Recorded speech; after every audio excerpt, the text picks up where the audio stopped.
Hello everyone, welcome to our weekly webinar series hosted by HOFT, which is empowering finance professionals to play a business-centric role at the forefront. In our week 5, we're gonna cover very interesting topic, which is strategic CFO leadership growth from having a strong framework. That's brought to you by Hub of Finance Transformation. We have a very special guest, who's Steve Rosvold, the founder of CFO University and the Chief Learning Officer. Let me give you a quick brief about Steve. Steve is innovative, responsible financial leadership is critical for success in any business today. During his 3+ years of experience in the world of corporate finance, Steve honed his ability to drive change, improve profitability, and ensure long-term financial health for businesses. He spent a good share of his career in various CFO and other leadership roles. Let me welcome Steve. Thank you for joining us today, Steve. Well, thank you very much, Mohammed. I really appreciate that very nice introduction and really appreciate what you and the HOFT group are putting together for finance professionals. Thank you, Steve. And before moving to our interesting topic today, I'm going to share with you our Hub vision, mission, and core values. For HOFT, we are aiming to transform accountants and finance professionals into a strategic finance leaders.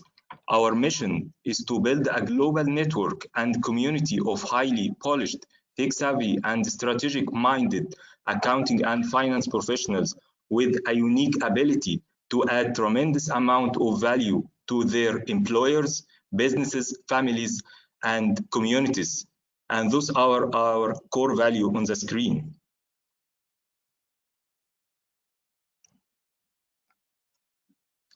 In HOFT, we created a framework for strategic finance leadership, which consists of 6 important pillars, which are financial, strategic, personal, technology, operational, and public leadership.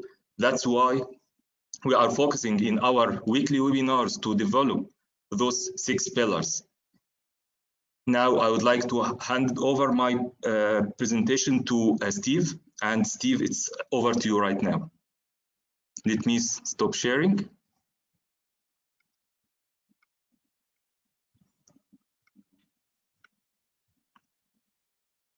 I'll wait for the screen share. It takes a little bit as it comes my way. It's a long way over here on the west coast of the U.S.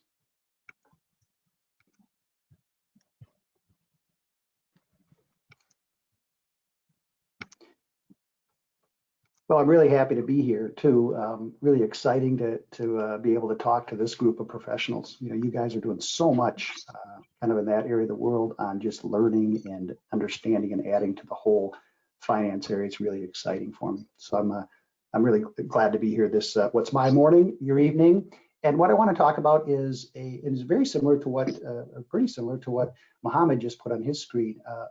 The CFO pillars of success, we call them, and it's a framework and a foundation to build a career on. And that it includes, well, we'll go through exactly what it includes, but my dad was a carpenter. And so we learned that framing and foundations were really important. So as I developed CFO at university, I looked at how to frame it up and how to create a foundation and how to articulate that to people. And that's what I'll try to do with you folks today is give you a chance to see an alternative or maybe a path towards your professional development from individually and from the teams that you run. So Dad, so you guys can help me out here. Dad used to tell me, or used to use this saying that, you know, never force anything, just get a bigger hammer. And I always found that kind of funny, but I've always tried to apply it to finance. I've never really figured out the right way to apply that same idea of if you're stuck, you know, just keep going or get a bigger hammer. But if you guys can help me out with that by the end of today, maybe we'll have some ideas on how to not force anything, but get our bigger hammer in finance. So what I want to start out with Today's agenda will include talking about these foundational pieces, the pillars that I call them, and the foundation of CFO success. So this is kind of a path you can take from a learning and professional development standpoint to help in your process. Then we'll talk about how that development model has saves and grows businesses. And so there'll be a few examples we'll go through about, what areas, how these pillars fit into making sure, businesses are successful. And then how do you acquire those or improve those skills within yourself or your team? What ways can you do that? So I'll throw out a few ideas that hopefully you can leverage and add your own to, how we go about that. So the agenda, talk about the foundations and the pillars of CFO success, how this model saves businesses, and then how do we acquire those skills or competencies. Okay. So first, there's 4 pillars. So this is the framework of, and this is how this is our development model at CFO.University. The first pillar is our accounting pillar. We'll go through that in a lot more detail. Our finance pillar, same thing. We'll talk about that a little further. The treasury pillar, and then the leadership pillar. So those are the 4 pillars of the framework of what we call CFO success. So in talking about the accounting pillar, thinking about where it starts and where it finishes. So, we have and you'll see a wheel a little bit later in the presentation that shows how these things all tie in together. But the accounting pillar, think of it as your controller pillar. In the U.S., the controller, your accounts person or accounts manager, chief accounting officer, those all fill in that accounting pillar. And it starts with the governance and control, internal control. So the start of a company, you're doing articles of incorporation and your bylaws or whatever the legal terms that you use to create entities. And that sets up the structure of the business. And then we also have to put the control part, who can do what, when, where, and set up that internal control. It's really important for starting any business, and that's everywhere. Every business we start has that role. Then there's another core competency. The second core competency in accounting is the transaction recording. Really an important area to make sure you get transaction. I'll give you an example. When I first started my career, I was an accounting manager in Chicago, and I went out to our plant, and I was looking at some paperwork that our staff was preparing, and it had inspection certificates came in, they filled out some things, and we paid customers based on these inspection certificates. And there was an anomaly in these inspection certificates that didn't seem right. And so I started looking into it more and found out that many years before, under different circumstances, the inspectors were told to change some inspection scores. In the end, we realized that we'd forgot to tell the inspector to quit doing it, and it was costing this company $400,000 a year. This actually just this, not even the company, it was just this facility. And so it was things like that where the transaction recording, we kind of sometimes forget how important that is, but making sure that we do it properly, we manage it well is really an important stepping stone. And then the third area of accounting is reporting. So that's actually all your financial reporting, tax reporting, compliance reporting, what goes outside. So the recording piece captures it, the reporting piece sends it out. And so that kind of covers our first area of the first pillar of CFO success. The second pillar is the finance pillar. And the finance pillar also has 3 core competencies. And think of this as the FP&A role. So it's where your forecasting and your budgeting and planning and your investment analysis done. So if you think about how accounting and finance relate, accounting is really setting up the historical piece. And that's where it kind of gets a bad name, but there's nothing wrong with knowing history. We learn a lot from history. So I don't want to ever give accounting a bad name, but that piece, then there's a handoff that looks forward in the FP&A area in finance is a forward. Oh, excuse me. So we have a forward-looking area in finance. And so if you think about finance, it's your FP&A group that you might have. It's your budget groups. It's sometimes your strategy groups are in the finance area. So that's the second pillar of CFO success. The third pillar is your treasury area. And so treasury has to do with cash management. First of all, that's kind of the fundamental part of treasury. And it also has to do with capital raising, so fundraising. And this is where a lot of companies really jump into their risk management. And the reason that risk management, which is very related to internal controls and the control aspects and governance, but it's a bit different, a bit higher level, is when you take on third-party money, so your capital raising, taking on bank debt or equity, all of a sudden your risk management needs go way up. You have somebody else looking at your business rather than just a manager, maybe an owner. And so risk management falls under our treasury pillar. Okay. So that's the three kind of technical pillars of what kind of, now always what happens is a CFO is responsible sometimes for IT, technology, sometimes for human resources, sometimes for the legal department, sometimes operations. But what these three things, the CFO is always responsible for these three areas, okay? And this could be, these are the fundamental CFO suite technical areas, but really what makes the CFO ends up being the fourth pillar. And the fourth pillar is the leadership pillar. And the leadership pillar encompasses all the other pillars and differentiates it from the other top finance roles, okay?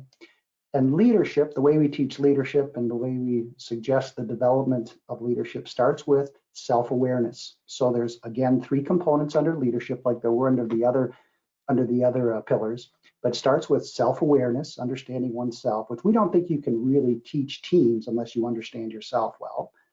The second core competency is team building. So by knowing yourself well, it gives you the ability to be able to build teams and collate teams together. And as you're building teams, the next transition ends up to be building strategy and culture, kind of the big picture part of the business. So we look at leadership as kind of a stepping stone piece where make sure you understand yourself really well. That's super important.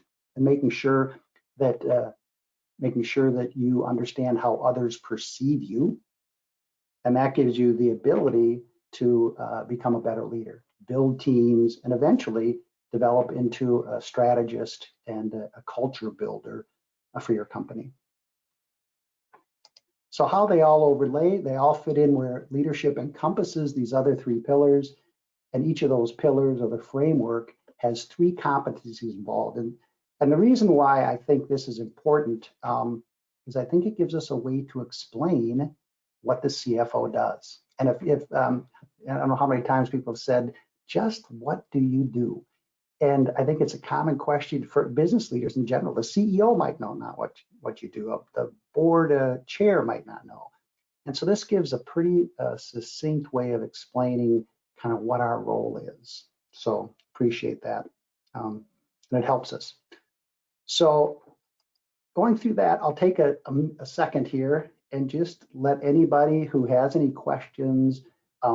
I'm certainly up for arguments with this. I have a lot of tax people that say, why isn't tax its own pillar? And tax is really important, but it's a reporting responsibility. It's a compliance responsibility. I get people saying, why isn't technology part of this? And I'll get to that in a little bit. But really kind of encourage you to think about what these roles are, and especially if you're aspiring to a CFO role, or if you're a CFO today and are looking how to acquire more skills, do you have these skills? I do see a change. I see, and we'll get to some of that a little bit later, but in kind of how people are reacting to this. But I see some huge changes in our role as far as time. We are the CFO role has been the most important role in the past 5 months for almost any company. And I think it's creating some burnout in CFOs. I just read an article, I think it was in Forbes yesterday, that CFOs are starting to, they're quitting because they're getting so, it's been so much work for them, and we're bearing the burden of all this. And that because we have to have forecasts quicker. Our accounting has to be better. Everything in the COVID has just put all of our activities on steroids, capital planning. We're running out of cash. So yeah, I think it's added a whole dimension of importantness and speed that wasn't quite as critical before. But for me, the CFO has been the most scrutinized position, and frankly, the most important position for most companies over the past 6 months. A good question on the perception. So I'm starting to go through a few. If I skip over, please, if I miss it, it's because I've gone past it. So the perception part, how do people perceive you? I think that, the self-awareness piece takes a lot of internal struggle. I'll give you an example. And this is, kind of a shame on me, my self-awareness. When I was 9 years within the first company I started with, I got promoted I started with this division, had been 9 years in this division, was very successful, knew everyone. Just it was easy. It was so easy for me to get around that division. It was a grain division. It was based in rural United States, is where all of our customers were and our facilities and stuff. And I had an opportunity and was recruited by my old grade manager, who'd become head of a big trading business that was trading financial securities. So very much based on Wall Street, which at the time I didn't think much of that. Okay, so we got a Wall Street mentality versus a rural mentality. And I just thought I'd just transition over there. Well, I really had a hard time. I walked in there, I was way too arrogant. And so, and it really struggled to find my footing. So I think the self-awareness part comes in when understanding, where you're at, what you're moving into, and where you're going, and how people perceive you along that path. So I thought that, this was a guy I'd worked for before who brought me into this business, but I didn't know anyone else in the whole business. And I thought, well, that'll be easy. Dave will just be like it was before. We'll have a great relationship. And I found that I had to manage a whole bunch of other relationships. So when it comes to self-awareness, I think really spending time on how people perceive you, because it rarely is the way we perceive ourselves, right? So how and it's really important to get congruency in that. Thanks to the detailed framework.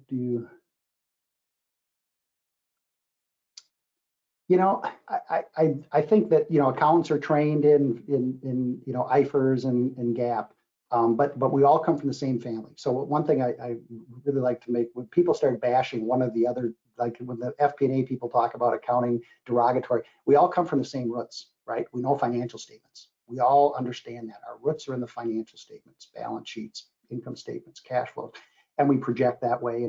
And so I think our roots are all from the same place. And then where we go from there to get other experiences become different. So I think that the skill levels, some differences, FP&A is getting more of a front view mirror where they're in front of people talking more. Sometimes accountants aren't. But the transition between the two, that's how you get those skills, right? So that's where I think they're very transferable between accounting, FP&A, very transferable. Treasury is kind of a unique beast that is really it takes a whole different side. If you're dealing with bankers and investors, especially, that creates a whole other side.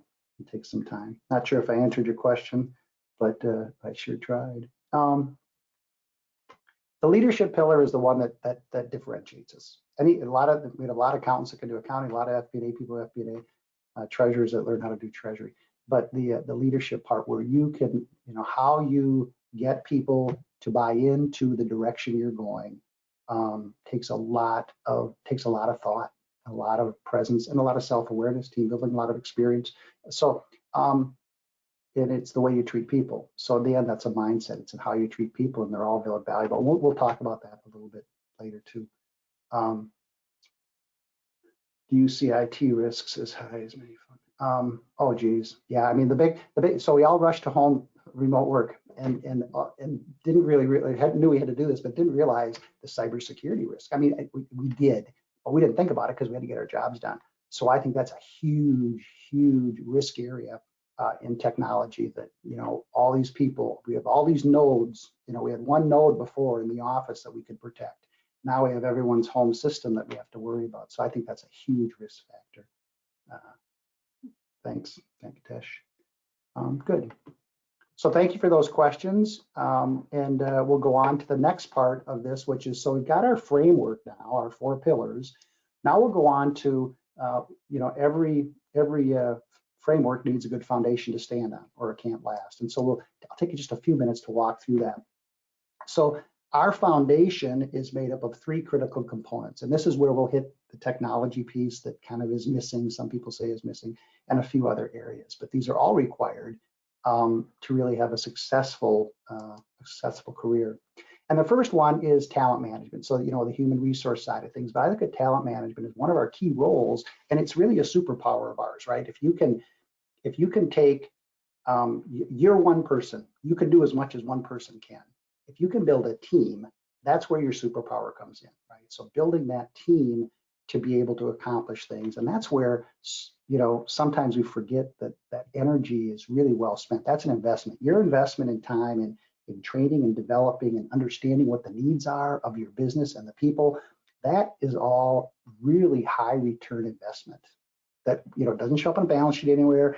It's hard to put a number to it, but it's your investment in that team has huge returns, more than sometimes the investment in yourself would, right? So thinking about talent management, human resources is really foundational to becoming a CFO and really a leader in general.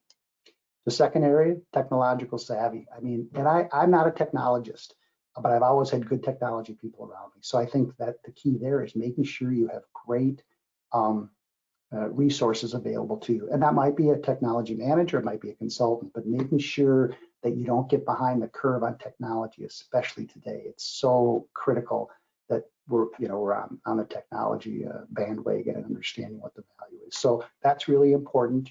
I don't think you have to come from the technology background to get that. Like I said, I think that's something that, but you have to be very mindful of who your technology gurus are, that they're feeding you the right information. And the third area is career development. So this is the one where I think we need to be selfish. Normally CFOs and finance leaders aren't selfish, right? We are the least selfish of a lot of the professions that we work in. And that shows up in a lot of different ways. One of those, we're the first to cut costs. So we're the first to cut our people in a problem because we want to show that, in a leadership way that we're willing to do that. Well, I caution CFOs on that because I'd look at it much more as a return on, look at it more as a return on the investment you're making and include your group in that. And so rather than being so humble and so, worry about everyone else, in the career development area, be selfish. Think about yourself, and that'll pay off for your company and it'll pay off for you in the long run. But don't let that slip. And we tend to look at a lot of other things before we worry about our own careers. And that has impacts not only on ourselves, but even on the companies we can work in. So don't let your career development slide. So again, the three foundational areas, talent management gives us our superpower.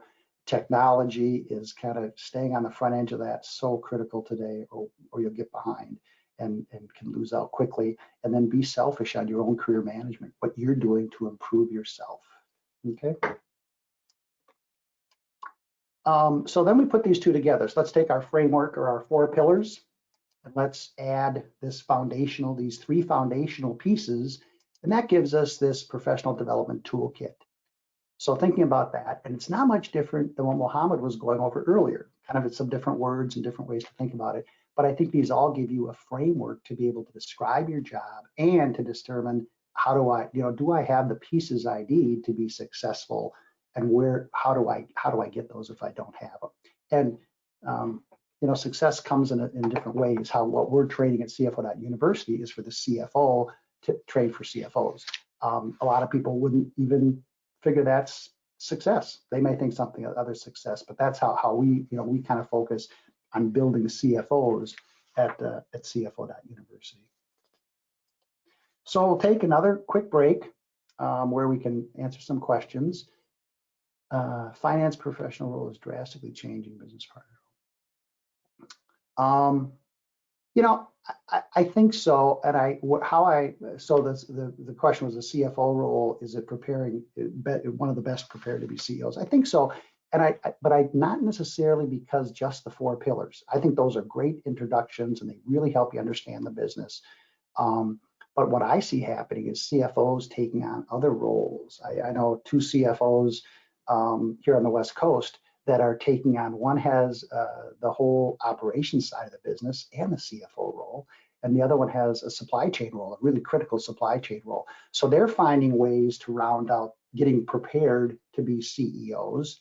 And one actually has a goal to be a public company CFO, but they're rounding it out by getting exposure to other areas. So I think that's really valuable. If your target is the CEO role, the CFO role is the best platform, but you have to build around that. It's hard to just take a CFO who's only had CFO experience and no operations experience or sales and plug them right in. It happens, but I think that's a more more common or more logical way is take on another operational role, or take on a marketing role. That things that we don't normally play, the sandboxes we don't normally play with in our daily work.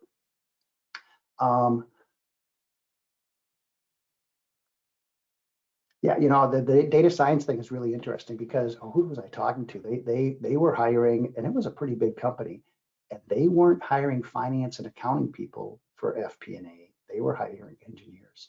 So I think it's kind of a wake-up call to the finance and accounting that we've got to be careful that we're, our backgrounds and our educations aren't preparing us for some of these key roles in the future. But they were hiring engineers actually. Kind of for the data scientist role, not going after accounting or finance trained people. Any thoughts on one of the three areas? Any thoughts on what three areas in which a CFO needs support in the new normal? I'm a foundational guy. My dad was a carpenter. Don't slip on the accounting side. Make sure your foundation is strong. And once you have that, then you can build out the FP&A of your life. FP&A, we need strong FP&A to compete. But if we let that accounting piece fail, so if FP&A, if all you want to look at is the future and forget about learning from the past and making sure we have a good past to record, that's in jeopardy. Be careful. You're playing in a tough place. And Treasury is always going to be around if we're raising capital. So Treasury is going to be a really important function. Today, the creativity around working capital and how we're raising money in today's times, a lot of challenges there. So the Treasury function is becoming, really important as we figure out how do we, what's collateral worth today? How do we leverage what our assets are? There's some really good articles recently on intellectual property. And are we really understanding what intellectual property is? Historical accounting kind of ignores intellectual property and doesn't put it on the balance sheet. So how do we really understand the value of our companies? And that's really going to be important. And that's a bit of a Treasury role right now. Gosh, I look at it, it kind of depends, but your CEO is you got to be partners with your CFO. You got to be right next to your CFO or CEO. That's key.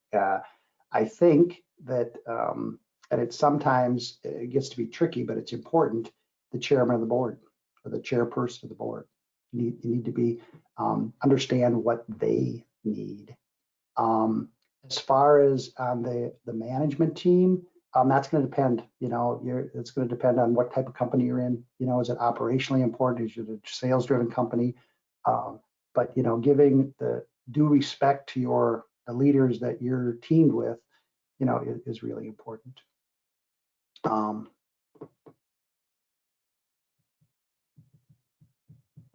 I think the CFO, in the roles that I've had as CFO, I've had some really good CEOs to work for.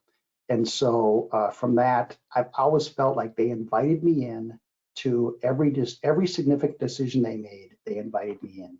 And I think that's the co-pilot role that you're talking about, Mohammed, that the CFO should work as a co-pilot. I think that's that co-pilot role that, the decisions, every decision he made, he wanted a significant one. He wanted my input.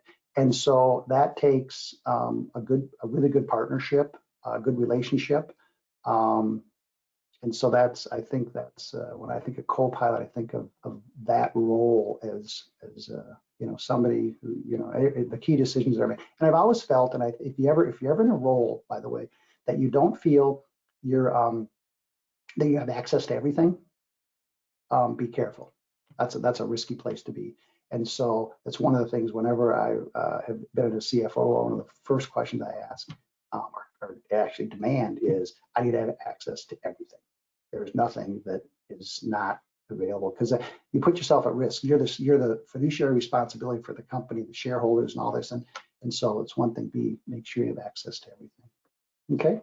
Well, thank you for those questions. We'll go on to the next section. So we covered off the foundation and the framework, and now we'll go on to how is this preparing us for the mayhem we're facing today. Thank you, Anand, for the mayhem. That's a great word for what we're facing today.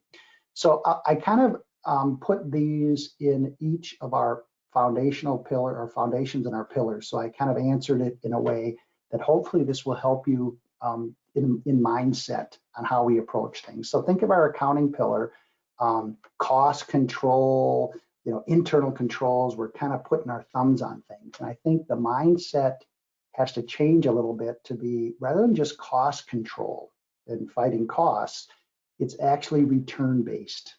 So think of it as, paring away our lower return investments. And by investments, I'm talking about your expenses. Expenses too are investment. Investment goes on the balance sheet as an accounting term, but think about any time you spend money, that's an investment in something, time or money. And so being able to look at those as, return on investment rather than cost. I'm going to contain costs. The problem with costs is a lot of times our biggest cost is our people, right? Our labor. And so when we start talking cost control, it immediately goes to that focus, and that can give us a wrong focus. And so think about return on investment. It may be that we have to furlough people. That may be the end result. But if you look at it from a return on investment rather than a cost savings, it puts your head in a different perspective, and I think makes the decisions broader. On the finance side, we have, the traditional accounting where we kind of have this long lead time and get a result. So we have something that we start with and we get a result down here. Agile finance is much more iterative and finding ways to improve things quickly, get something in action, see if it works. And so, agility, especially today, agility is really important. So, figuring out how to do that forecast every 3 days rather than once a month, figuring out how to do your cash management piece more effectively on an iterative basis rather than a big project where we're installing a new cash management system that's going to give us blah, blah, blah. So you have to be, I think today, this agility, being able to act quickly and get, even if they're wrong, even if they're not quite right and they can be adjusted, but getting answers out there, or at least, proposed solutions that you can work on quicker than the past is really what finance is all about today. So think about capital and our cash management. How do you have a capital plan in place? And I think a capital plan is really important for almost any business, and because it makes you understand where value is in your business. So having a capital plan, if you were going to go out and raise money, even if you don't need a bank debt or equity, understanding what you have to get it is really a great way to kind of turn the tables on maybe your normal planning process. We want to go out and raise $100,000, $1 million, $10 million. What do we have to do that? That puts a whole nother focus. And that's where I think capital planning and the treasury become really value added, rather than just in the cash management side, but in the capital planning side. So think about, don't plan to be perfect in your plans. Plan to be ready. Right. So you don't need to be perfect in your plans. Plans are made so you can be ready. And I think that sometimes we think our plans have to be right. And if they doesn't turn out, we made some mistakes. That isn't the case. It's better to plan and be ready than it is to plan and be perfect. So, I kind of use this big tidal wave as my leadership model. And I think it fits our personalities better. I think, not leaving a big wake. So that's, but having, a high tide floats all boats. I think that fits our personalities better generally. I think it's a better leadership. I've had you've all experienced somebody who was a big boisterous leader, big talker, and made a lot of waves, but they created a big wake. And that, behind him was a lot of trash left behind him. And so, thinking about how your leadership style raises up people and how it doesn't belittle people, how it raises up people, I think is really effective. And today that's especially true because people are going through so many things that you don't, outside of work. Work is a big enough issue, but all the things that are happening in their families outside, empathy, super important right now, and understanding where they, you can help them manage that. One other thing on this, give an example of what kind of in a different way on the leadership side. There's a guy in South Africa who runs a company, I think it's Accounting Made Easy, and it was an in-classroom company that was mostly for non-financial people. And he had 8 coaches that would coach, or teachers that would go teach this to different companies. And they'd bring in a satchel for each of the participants, and the satchel had a game board and pieces in it.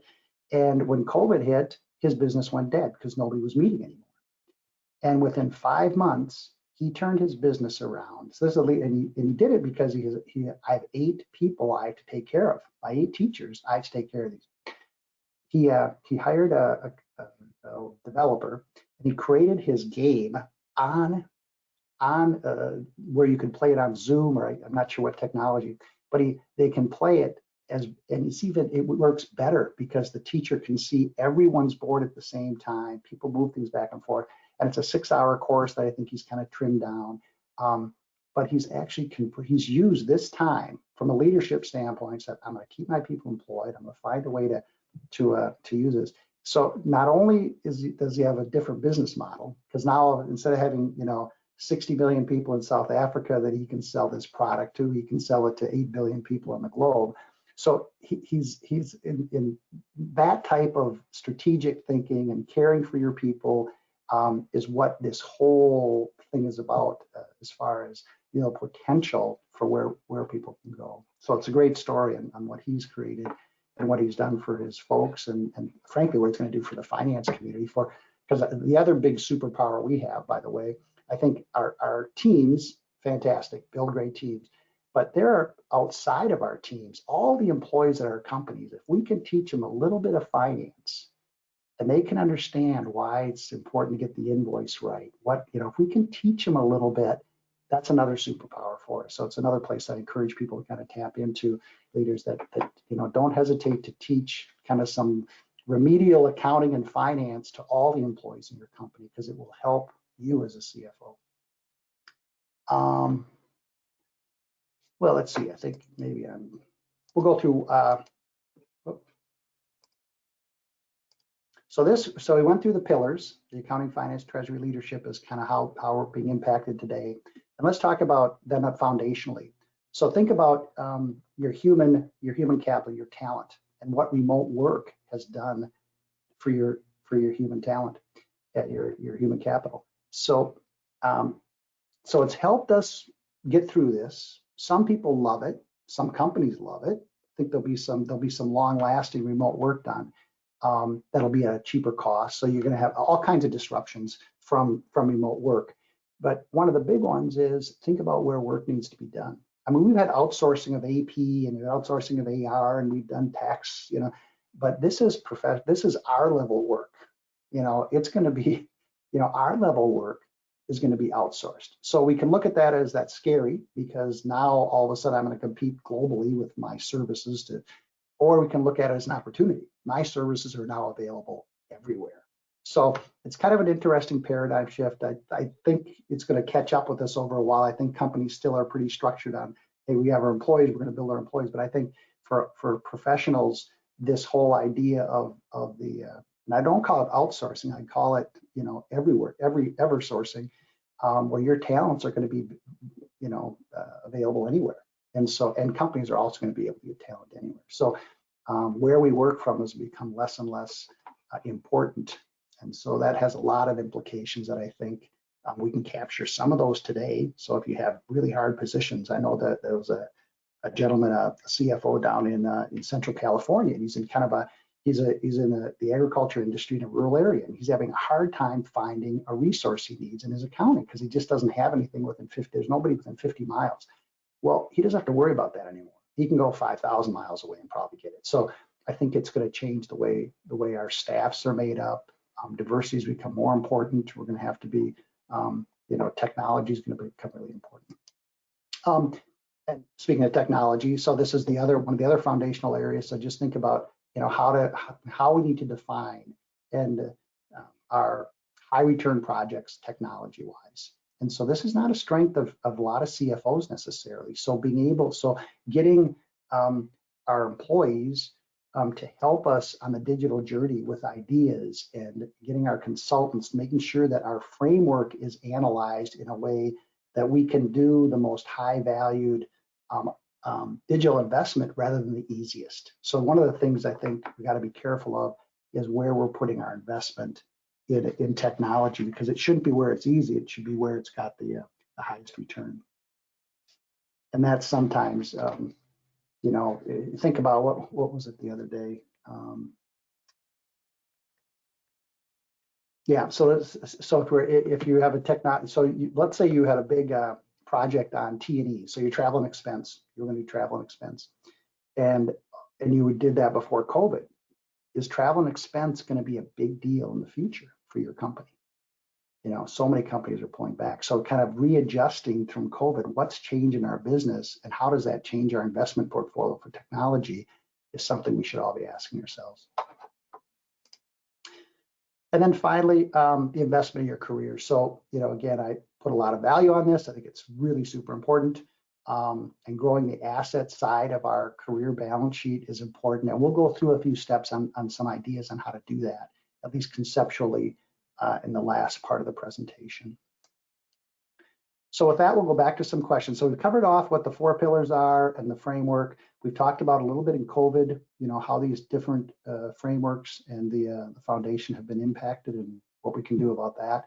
And then next, we'll go more specifically in how to acquire or improve these specific areas. But we'll take a couple questions before that. We saw new companies open to service virtual. Yeah, you know, that this whole virtual, you know, there's been outsourcing, and CFO, interim and part-time CFOs has been a growing industry. Certainly in North America it has been. I think it's kind of growing all over. The virtual side of that, I think, is becoming obvious that we can do a lot of that work. It's that whole idea that so much work can be done without having to be in an office. We're learning that. And that includes professional work. That includes the work that the CFOs does. If you have connectivity and they can get into your financial statements, or they can get reports, you know, and they can zoom into meetings that are important and attend board meetings, the virtual CFO has a lot of potential. Because you think about a lot of that cost can be in the travel time to get to a place that's quite far away. So you think about, yeah, I think the virtual CFOs it's going to be a great, you know, a real growing industry, and it's going to be great for us as professionals. We're going to be able to offer our services to a lot of places, and it's going to be great for companies. They're going to be able to find somebody who fits them that might not be within 50 miles away. How is the landscape changing in audit field? Boy, you know, I have not been that close to it, but I have heard more disappointment. One company I know just went through an audit, and they're pretty disappointed just because they didn't have the same interaction. They didn't feel they got as much out of it. So it could be that it's going to, you know, people are going to put pressure on the audit firms if they're going to do virtual audits. You know, the audit firms got to find a way to bring value, more value than they have in the past. It's a bit like, well, like this webinar, for example. You know, it's competing with what used to be in-person meetings, right? That used to cost you, you know, $50 or, you know, €70 to go to a meeting like this. Plus, it took your time to travel. Now you can have this just, you know, coming home at night and spending an hour on your computer. So I think the audit has the same thing. How are they going to create more the special parts of an audit that people want to pay for when they're never talking to an auditor face to face? They're, you know, I don't know how they're taking inventory. Or, you know, what are they passing up that we used to get that we're not getting anymore? Thanks, Sadi. That's good. Virtual seat. Yeah. It sure is. It sure is. The CFO it's growing fast in India. Okay. How can I ask a question? Oh, it's private. Mohammed will have to ask those. So that so we're getting close to being over with the formal part of this, and then we can have a Q&A certainly afterwards. But I wanted to get to the, you know, how do we acquire these skills and resources to perform at the highest levels? I'll divide it up into 2 areas: the personal side for you, and then for your teams. How do you do that for your teams?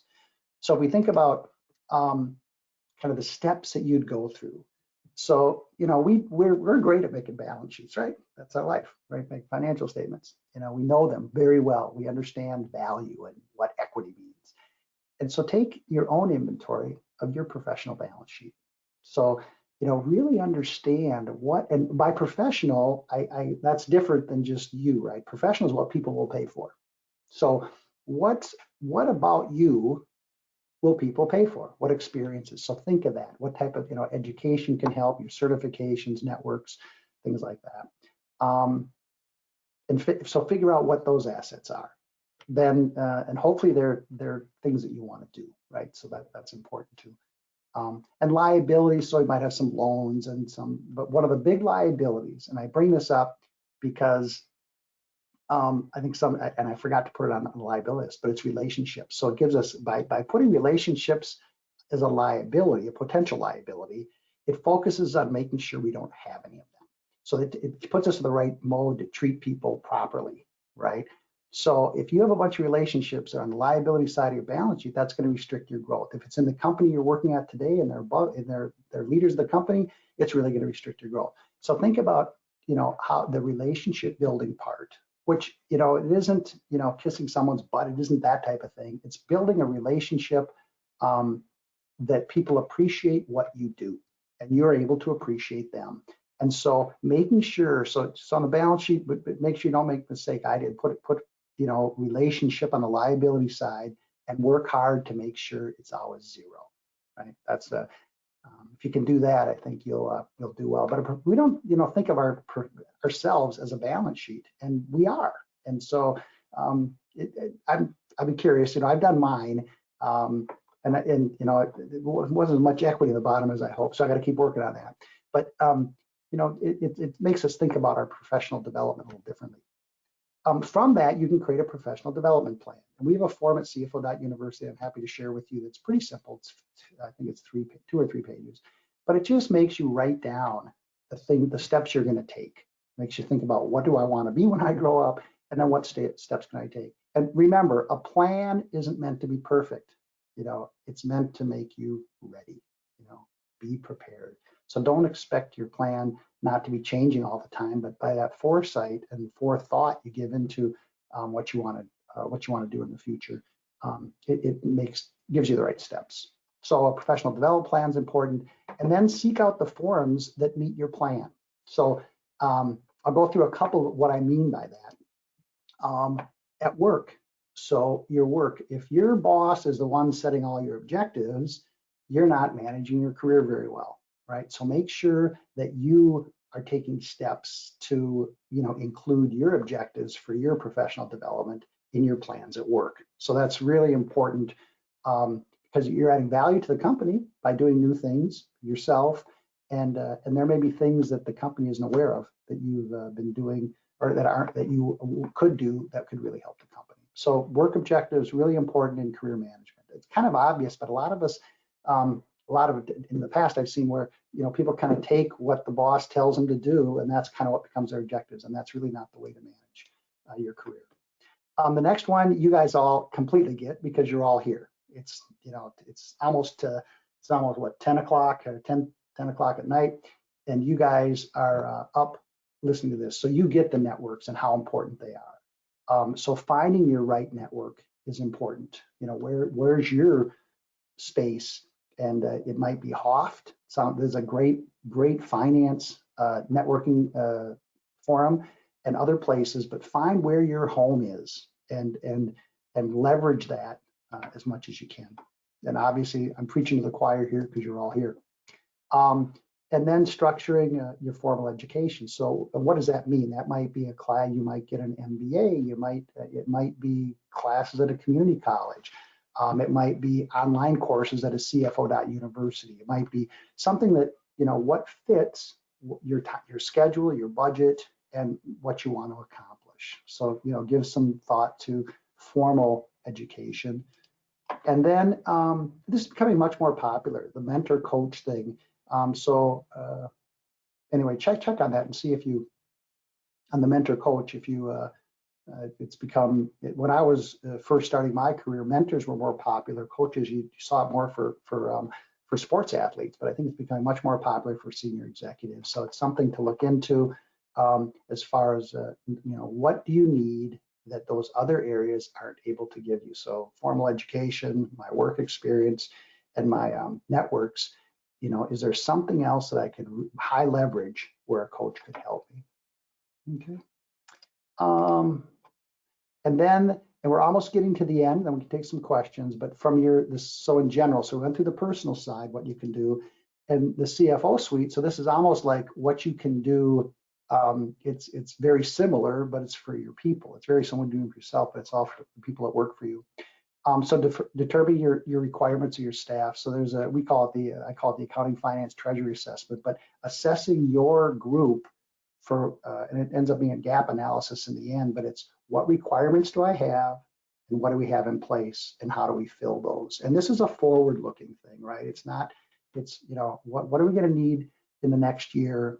And do we have the right resources for that? And if we don't, how do we get there? So it's really important determining the talents and requirements of your staff. Assess that against the current capabilities. That's where you get your gap between the requirements and the capabilities, and then searching for that. And then they can all create a professional development plan for them. So if you find that you're not going to be able to get that, then you'll have to go outside and hire. But we all want those people that work for us to have career opportunities if they want them, and our role in developing them is pretty critical. Again, it's our superpower, are the talent that works for us. So it's been the same type of things that you would do for yourself, you could offer to your employees. So that kind of covers kind of all three areas this evening on, what the pillars are, what the foundation is, how it's impacted us during, COVID-19, and then some specific things you can do and specific ideas where you can get to, manage your own careers and where you can help your employees manage theirs as well. So I'll take these last questions and then I'll ask Mohammed to come back on and run any Q&A that we want to do after that. Sorry, somebody asked, how can I ask a question? Reply in private. I'm happy to talk to you after the event. We can get on email. I'll put my email in here. I guess I'll put it at the end. MNCs prefer on the. And small and medium-sized companies, that's where all these, I think that's where a lot of these virtual and part-time CFOs, it's the smaller companies that can't afford a full-time CFO, so it makes tremendous sense in small and medium-sized. And I've done a piece on, every company has CFO duties, but they all don't have a CFO. So somebody's doing that role. They might not be doing it very well. They might not be doing it very often, but somebody in the company is doing all, there's accounting, there's finance, and there's treasury in every company. And so from that perspective, there's CFO roles, and whether the smaller ones can't afford a CFO, so they divvy up the roles. Can we get a copy of the presentation sent to our? Sure, that's no problem. I have a PDF. Mohammed, we can talk about how we want to get that, but I have a PDF of the presentation. How to select the right mentor for me as a CFO. From my perspective, the biggest thing on a mentor is trust. So pick somebody you trust, and after that, and then there's, do they have expertise in my domain? There's other things, but if you don't trust them to be really looking out for you, it's a lost cause, no matter how good they are. So that's the number one thing. Trust somebody you trust. So that means you kind of have to know them. Normally a mentor, you have to know. And then that they have domain expertise in your area. Presentation. Saeed, looking into the future, say 5 years down the road, where do you see the finance profession securing its place in the season? Boy, I think we're at risk in some ways. We got to be careful that, we talk about these engineers coming in as in kind of what I call the exciting part of the CFO suite. We've got to make sure we're relevant, and I think that's becoming better. in the leadership roles, in our presence, how we influence people, the whole finance business partner role, and creating influence, and creating the right influence. We have to have the right messages and good messages and worthwhile messages. But I think that's going to be really there's some challenges there that our perch next to the CEO is not a given. I think it's still there, but it can get taken away if we aren't really diligent about what we bring. We have the best platform of any profession, the financial statements and understanding all the workings of the business. We have the best platform, but people need more than that now. Need more leadership skills, need more strategic thinking, and we've got to fit into that.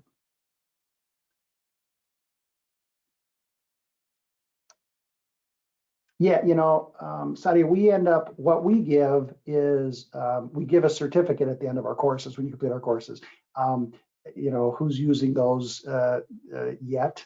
They will be very valuable someday, but we're still pretty new. But yes, we offer courses, I think 35 or 36 courses, and we offer tools. So our main commercial operation is bringing in members.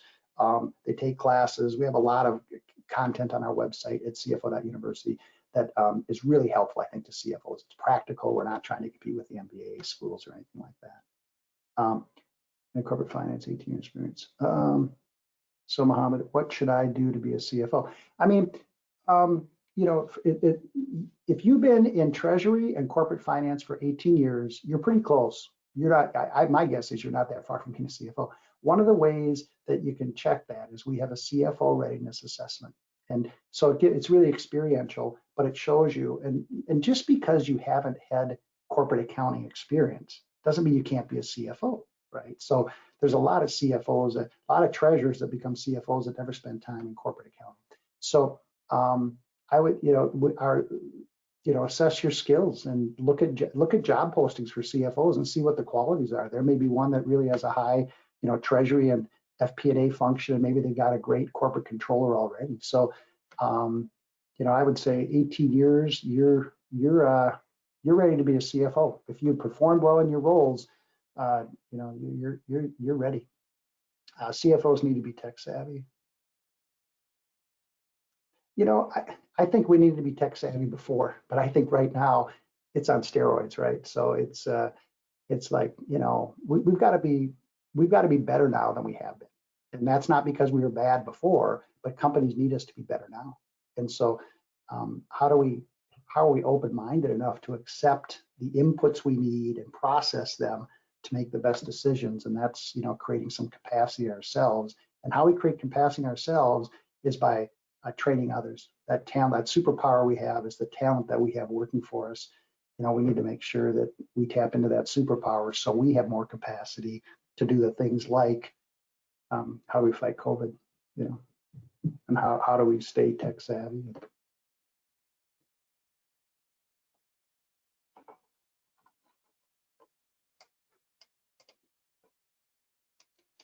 So this is kind of my last. I went through some of this. Boy, that's crazy. So this individual assessment I was talking about is it's the CFO readiness assessments. That can kind of tell you what areas you might want to focus your learning on. And again, you don't have to do that at CFO.university, but it gives you some ideas on where if you shore up, you'd be more prepared for a CFO role. The team assessment is the AFT assessment. It's a short form. It's only 8 questions long. That one might cost a little bit of money though. I don't think.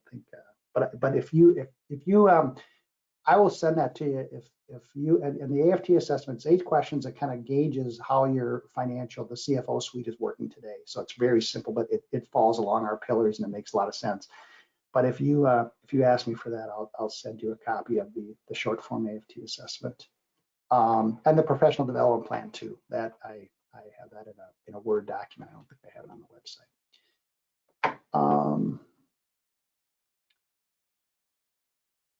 Great. Well, thank you, Sadia. That's great.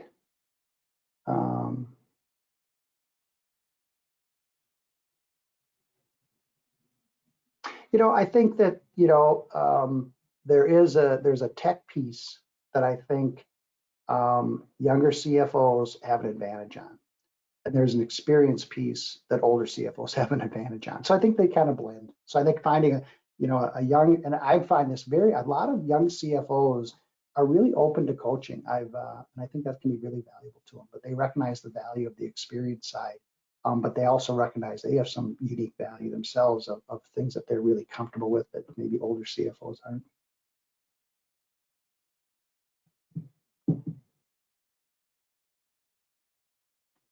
Okay. Mohammed, are you going to come back on, or did I take over this thing? What happened here? Yeah, thanks so much, Steve. Actually, it was very insightful and very informative session. Really, I can see a very high engagement from all the attendees. Thanks so much. And we are going to share the recording and the PDF file on our YouTube channel and on our HOFT LinkedIn group. And again, thanks so much, Steve. You are contributing a lot into the finance community and to our HOFT. So looking forward to having you again in the future seminars. Thank you very much. Well, thanks everyone for joining us. Thanks, Mohammed. Bye. Thank you so much, Steve. Amazing session. Amazing session. Really good. Oh, that's warms my heart. Thank you. Thank you, Thank Steve. you. Thank you very much. Thank you, Steve. Thank you so much. Thanks a lot, Steve. Very interesting session. Thank you. Thank you, and see you next week. Thank you very much. Have a great day. Thank you.